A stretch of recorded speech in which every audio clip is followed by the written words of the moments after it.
Assalamualaikum warahmatullahi wabarakatuh. Balik lagi di channel aku, Yolanda Pratama Octavia.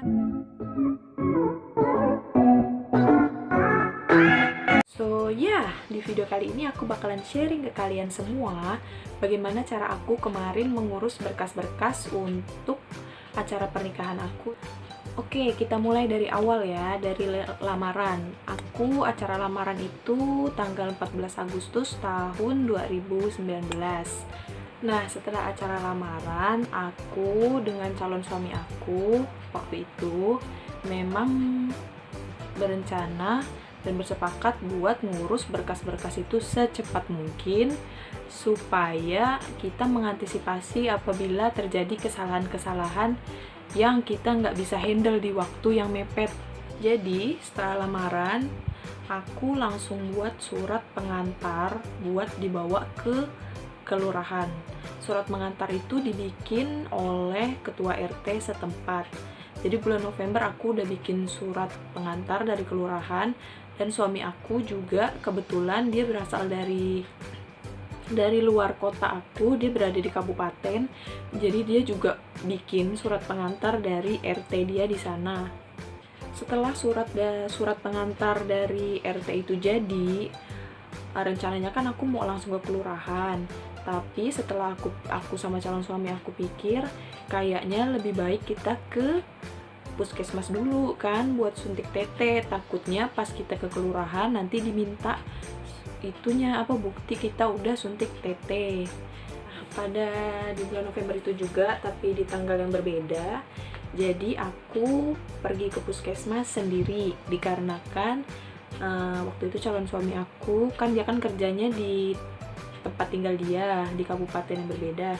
Jadi aku cobalah pergi sendiri kan, dan ternyata pas aku sampai di puskesmas, pas aku bilang mau suntik tete, orang puskesmasnya bilang, oh kalau suntik tete untuk nikah itu kamu harus datang berdua dengan suami.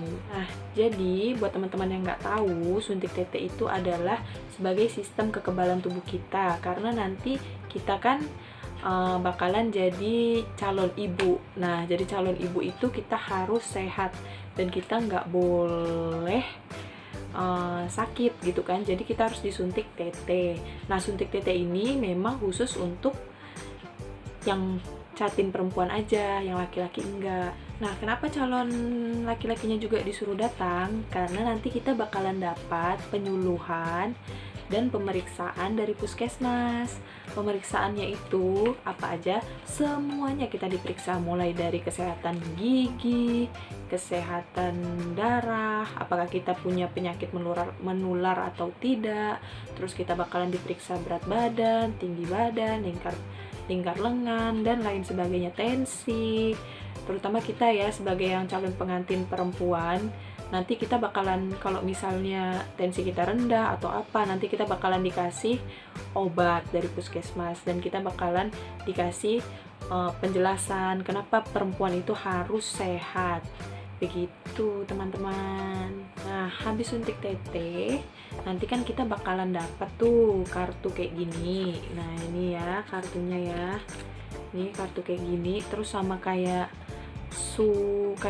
form gitu yang membuktikan bahwa kita itu sehat dan tidak memiliki penyakit menular dan bisa boleh melakukan pernikahan tuh. Nah, habis dari situ baru aku ke kelurahan. Nah, ke kelurahan ini juga kita bakalan bawa berkas-berkas kita semuanya, dan nanti dari kelurahan ini kita bakalan dapet form N1. Nah, form N1 ini nanti bakalan kita bawa ke KUA. Nah, buat syarat-syarat untuk memperoleh form N1 di kelurahan, di tempat aku itu, aku kemarin syarat-syaratnya ada fotokopi KTP Catin, baik Catin pria maupun Catin wanita. Lalu ada surat pengantar dari RT setempat, yaitu dari RT aku kan, yang udah aku buat tadi di awal. Lalu fotokopi bukti pembayaran PBB, bukti lunas pembayaran PBB.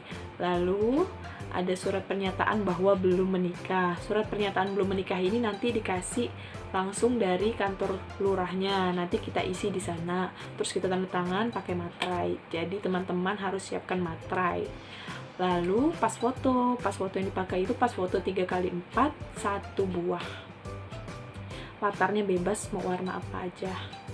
Nah, dari puskesmas udah, dari kelurahan udah, lalu juga surat-surat berkas calon suami aku udah semua, dari kabupaten, dari desa. Jadi itu semuanya dibawa semua ke KUA. Jadi di KUA itu juga ada syarat-syaratnya lagi nih. Nah, aku bacain ya syarat-syaratnya. Untuk syarat mendaftar di KUA tempat aku itu, syarat yang pertama, fotokopi KK, KTP, ijazah, dan akta lahir dari calon pengantin. Lalu fotokopi KK, KTP, wali nikah. Nah, bila wali nikahnya bukan ayah kandung, cantumkan di situ fotokopi KTP-nya, misalnya walinya. Lalu fotokopi KTP dan KK kedua orang tua. Ada ya, pasti kan? Lalu yang keempat, fotokopi buku nikah orang tua. Fotokopi buku nikah orang tua calon pengantin. Yang kelima, fotokopi suntik TT di puskesmas bagi calon pengantin perempuan. Yang keenam, yaitu pas foto ukuran 2x3 6 lembar, lalu 4x6 1 lembar, berlatar biru. Yang ketujuh, yaitu fotokopi KTP 2 orang saksi masing-masing ya dari calon pengantinnya. Lalu yang kedelapan itu adalah surat pernyataan belum menikah yang tadi dibuat di kelurahan. Lalu yang kesembilan itu rekomendasi nikah bagi calon pengantin dari KUA di luar. Kayak calon suami aku itu kan dari kabupaten, dari desa. Jadi dia bawa surat rekomendasi nikah atau surat numpang menikah kalau misalnya menikahnya mau di tempat yang cewek, calon pengantin perempuan. Nah, yang ke-10 itu ada pengantar dari RT. Jadi pengantar dari RT ini dikopi dulu. Buat teman-teman kalau misalnya urus-urus berkas kayak gini, sebisa mungkin kalau misalnya kayak surat pengantar dari RT, misalnya kalian udah dapat itu langsung dikopi ya, minimal 3, karena kita nggak tahu kalau misalnya nanti tiba-tiba diperlukan. Oke. Lalu yang terakhir itu ada surat form N1 yang tadi kita urus di kelurahan.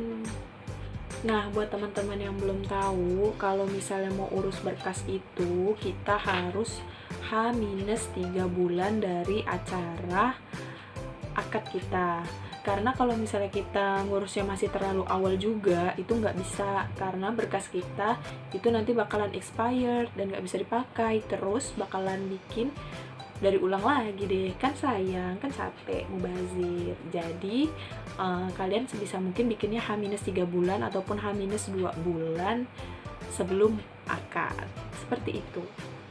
Nah, kalau udah semuanya berkasnya itu udah kita penuhi, dipisah mapnya. Yang ini berkas untuk catin perempuan, yang satu lagi berkas catin untuk laki-laki. Jadi dipisah ya. Nah, nanti kita bawa ke KUA. Sesampainya di KUA itu nanti bakalan dicek lagi tuh sama petugasnya, udah sesuai persyaratan atau belum. Nah, kalau misalnya udah sesuai persyaratan, nanti berkas kita itu bakalan diambil, lalu nanti kita dikasih form lagi. Itu form apa ya namanya ya? Aku lupa deh. Pokoknya nanti dikasih form. Di dalam form itu nanti kita nulis banyak deh, kayak biodata dan segala macam, pokoknya banyak deh nanti ya. Lalu form itu nanti kita isi, lalu nanti ada tanda tangan wali kalau nggak salah, tanda tangan orang tua. Nanti kita kembalikan lagi ke KUA. Nah, waktu itu aku ngurusnya memang mau 1 hari itu aja kan, pas menyerahkan berkas udah sip, langsung dikasih form itu, jadi langsung aku isi. Jadi langsung aku kembalikan lagi di hari itu juga.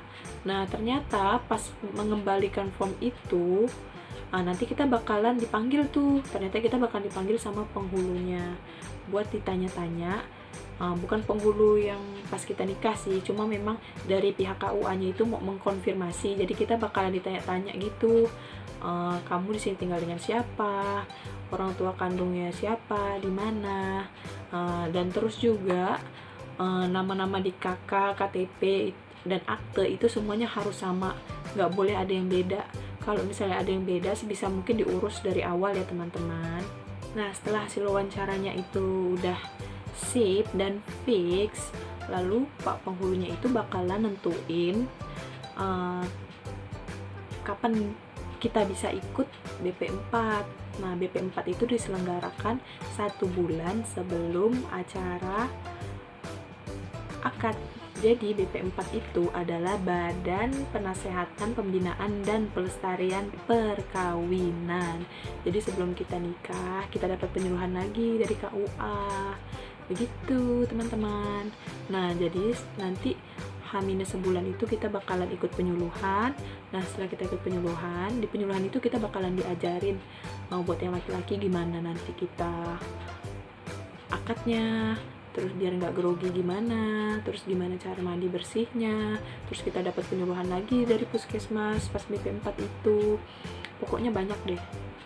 Nah, setelah ikut penyuluhan itu kita bakalan dapat sertifikat. Sertifikatnya itu bentuknya kayak gini. Tada! Nih. Sertifikatnya ya, ada fotonya. Nah, ini juga ada doanya. Ya. Dah, setelah kita ikut BP4, sudah deh, kita tinggal nunggu acara hari H. Pastikan kondisi fisik kalian sehat, jangan banyak pikiran, dan ya menikah deh. Nah, mungkin itu aja informasi yang bisa aku kasih tahu ke kalian. Semoga bermanfaat. Silahkan di subscribe ya teman-teman, karena subscribe kalian itu benar-benar bakalan bikin aku lebih semangat lagi untuk bikin video yang lebih bermanfaat berikutnya. Di like dan di share juga ya teman-teman. Terima kasih. Assalamualaikum.